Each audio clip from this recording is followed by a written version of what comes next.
poitrine et le sabre au côté. Il s'écrivait sur des ardoises en or avec des crayons en diamant. Elisa, elle, passait ses journées sur un petit banc de verre à feuilleter un livre d'images qui avait coûté la moitié du royaume. Ils étaient profondément heureux. Mais ce bonheur ne dura pas. Le roi se remaria avec une reine méchante qui détestait les enfants.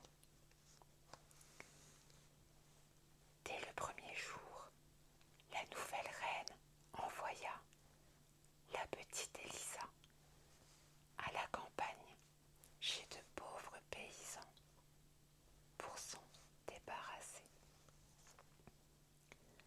Puis, elle utilisa sa magie noire contre les 11 princes. Elle les convoqua dans la grande salle du trône et leur cria: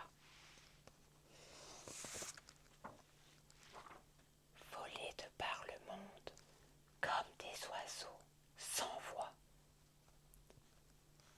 Elle voulait les transformer en corbeaux hideux, mais sa magie ne fut pas aussi puissante que la pureté des princes. Les 11 princes se transformèrent en 11 magnifiques cygnes sauvages. Poussant un cri étrange, ils s'envolèrent par les fenêtres du palais et disparurent au-dessus du grand parc vers la mer. Des années passèrent. À l'âge de 15 ans, Elisa quitta sa famille d'accueil pour revenir au château.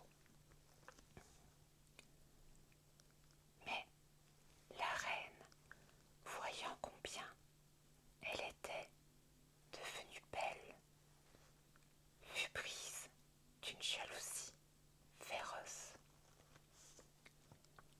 Elle la frotta de sucre de noix pour lui noircir la peau et emmêla ses cheveux pour la rendre méconnaissable.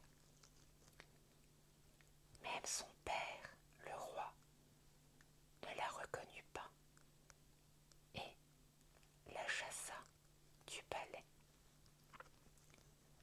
Elisa, en larmes, s'enfonça seule dans la grande forêt sombre, avec une seule idée en tête: retrouver ses 11 frères disparus. Elisa marcha tout le jour. Elle se lava dans un ruisseau d'eau claire et retrouva instantanément sa peau blanche et sa beauté d'autrefois. Le soir venu, elle s'endormit sur la mousse. En rêve, une vieille femme lui dit: va vers la mer, là où le soleil se couche. Le lendemain, Elisa suivit le conseil du rêve et arriva enfin au bord de l'immense océan. Juste avant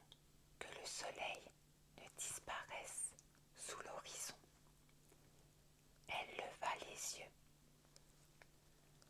11 grands cygnes sauvages portant des couronnes d'or sur la tête volaient en ligne droite vers le rivage. On aurait dit un long ruban blanc flottant dans le ciel. Élisa se cacha derrière un rocher. Les cygnes se posèrent près d'elle. Dès que le dernier rayon de soleil s'éteignit, les plumes des cygnes tombèrent. À leur place se tenaient 11 fiers princes, ses frères. Élisa poussa un cri de joie et se jeta dans leurs bras. Ils pleurèrent et rirent ensemble, se reconnaissant malgré les années. Nous sommes condamnés, lui expliqua l'aîné des frères. Tant que le soleil est dans le ciel, nous devons voler sous la forme de cygnes sauvages. Dès que la nuit tombe, nous reprenons notre forme humaine. C'est pour cela que nous devons toujours trouver un rivage avant le crépuscule. Sinon, nous tomberions du ciel et nous nous noierions dans l'océan.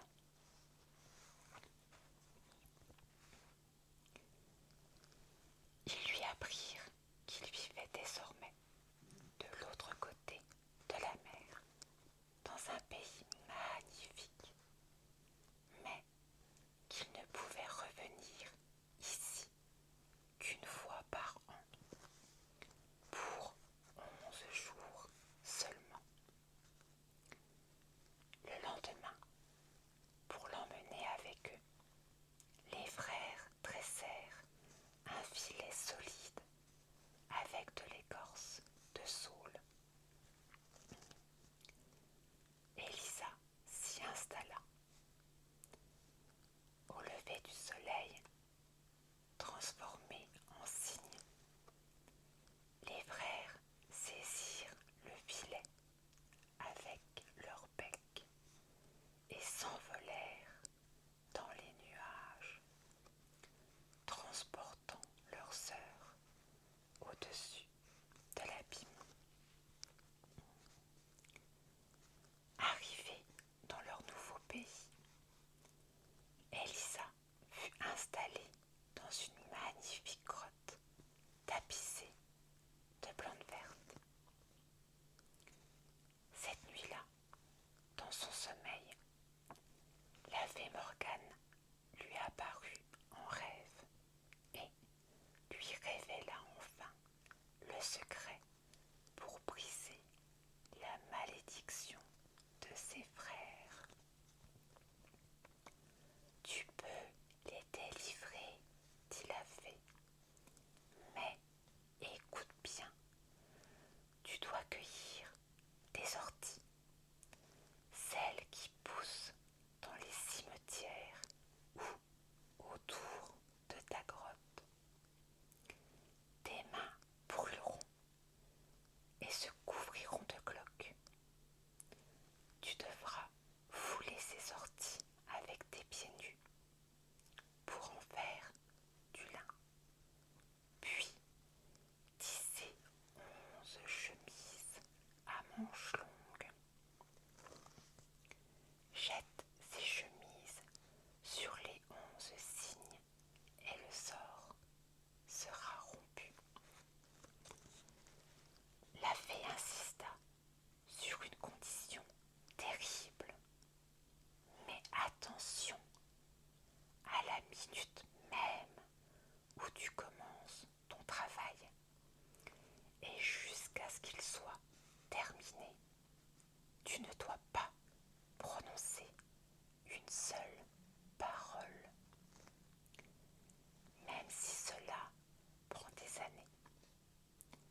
ses frères. Elle avait déjà terminé la première chemise quand, un jour, les chasseurs du roi de ce pays découvrirent sa grotte. Le jeune roi de cette contrée, frappé par la beauté extraordinaire de cette jeune fille muette, en tomba éperdument amoureux. Qui es-tu? Lui demanda-t-il. Elisa ne répondit rien, se contentant de cacher ses chemises d'ortie. Malgré les protestations de son grand archevêque, qui jurait que cette fille mystérieuse et muette était une sorcière, le roi l'emmena dans son palais et l'épousa. Elisa aimait le roi, qui était bon avec elle, mais son cœur restait tourné vers sa tâche. La nuit, en secret, elle continuait de tisser. Elle termina la deuxième, la troisième, puis la 10e chemise. Mais bientôt, elle manqua d'ortie. Pour terminer la dernière chemise, elle dut se rendre au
pas eu